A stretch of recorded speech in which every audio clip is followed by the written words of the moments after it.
A Polícia Federal indiciou nesta quinta-feira o deputado federal André Janones, do Avante de Minas Gerais, por suspeita de envolvimento em um esquema de rachadinha no próprio gabinete. A gente segue então para o Congresso Nacional. Lá está a repórter Marília Ribeiro. Oi, Marília, quais crimes que estão sendo investigados? Boa noite, bom trabalho.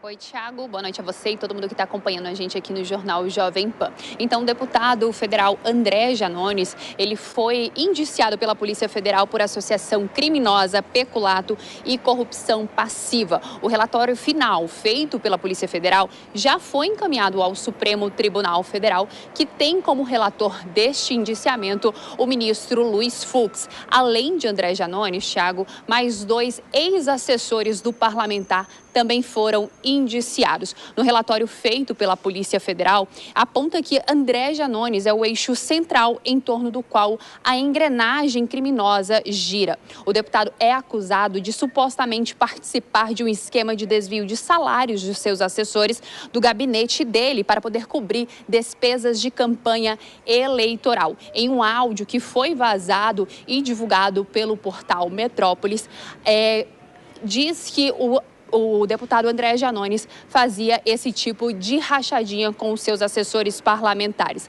Ainda de acordo com a Polícia Federal, esse áudio que foi divulgado pelo portal Metrópolis teve a sua veracidade comprovada tanto pelos participantes da reunião quanto por laudos periciais e comprovou que o parlamentar André Janones solicitou a devolução de parte da remuneração dos seus assessores. Thiago. Zé, e o deputado já se manifestou? Falou alguma coisa, Marília? Thiago, até o momento, o deputado André Janones não se manifestou. Nós procuramos tanto o deputado quanto a sua assessoria, que até o momento não responderam nada pra gente. Mas acontece que Janones, em outras oportunidades, já disse que não teria cometido irregularidade nenhuma em seu gabinete. Segundo ele, esse áudio que foi divulgado, ele foi espalhado pela extrema-direita e ele negou ter participado de qualquer esquema de rachadinha dentro do seu gabinete. Thiago. É isso, a gente continua acompanhando, claro. Esse caso ainda vai dar mais destaque, vai trazer outros destaques, mais informações também. E a Marília ainda volta no Jornal Jovem Pan. Quero perguntar para o Cristiano Vilela, do ponto de vista jurídico, como que é esse desenrolar agora? É um indiciamento, a investigação continua. E lembrando que ele já teve um processo arquivado pela Câmara, né? Exatamente, Thiago. O processo praticamente sobre o mesmo tema, né? Sobre a mesma investigação, que é a acusação de rachadinha. Na Câmara, naturalmente, um julgamento político é outro viés, outra análise, outro desfecho, que é muito diferente, muitas vezes, do desfecho técnico que tem que ser feito pela polícia e, posteriormente, pelo judiciário.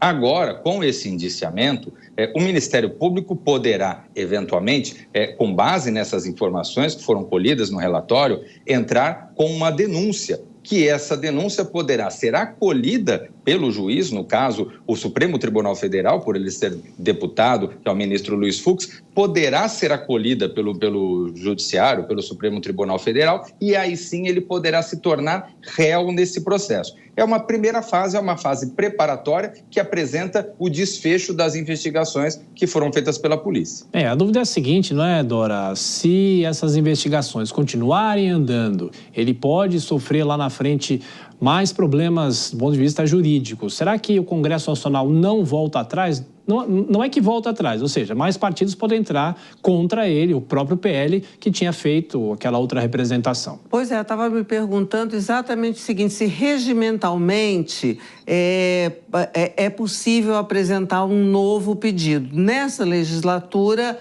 não, né?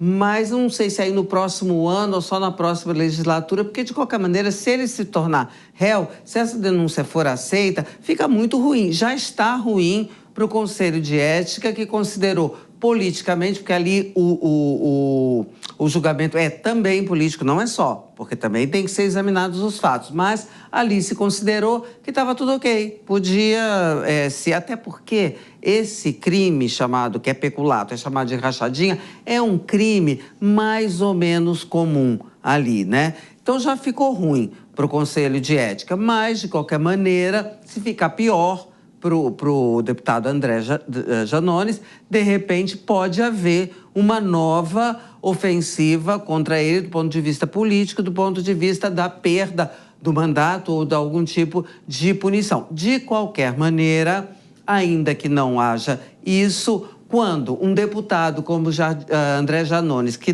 se notabilizou por fazer denúncia de todo mundo, é o jeito dele, é denunciar, é apontar o dedo. Quando acontece uma coisa dessa, a pessoa se vê nessa situação de indiciamento, a imagem já é muito atingida. Portanto, o dano para ele já é muito grande. Não é à toa que a Marília nos trouxe que a assessoria nem o deputado, até essa altura, não responderam. Vilela, essa é uma prática disseminada no Brasil inteiro, em assembleias, câmaras, Congresso Nacional. E uma vez, conversando com um advogado, ele me disse o seguinte: Tiago, é difícil você punir algo como a rachadinha ou comprovar, porque o dinheiro saiu da conta do servidor e ele faz o que quiser com o dinheiro. Mas a gente sabe, ele é coagido a dar pro parlamentar, enfim. Como se acaba com isso de uma vez por todas, se é possível, Vilela? Olha, eu vejo que nos últimos anos passou a ter uma investigação mais severa com relação a isso. É evidente que ainda temos casos diversos, vira e mexe, a gente tem no noticiário uma situação como essa, uma denúncia dessa. Mas eu vejo que hoje em dia isso talvez muitas vezes acaba vindo a público, seja através de gravações de celular, seja através de busca e apreensão que acabam obtendo celulares, conversas de aparelho celular, e-mails, enfim, interceptação telefônica. Hoje eu vejo que existem muito mais elementos para, de alguma forma, construir esse conjunto probatório do que há 10, 20 anos atrás, onde, de fato, isso acontecia muito, mas a impunidade era ainda maior. E para esgotar o assunto, o que a Dora falou aqui é uma dúvida pertinente. Será que o mesmo parlamentar pode sofrer um outro processo de tentativa de cassação na mesma legislatura? Não pode. Eu vejo que esse assunto agora morreu na Câmara dos Deputados. Entendi.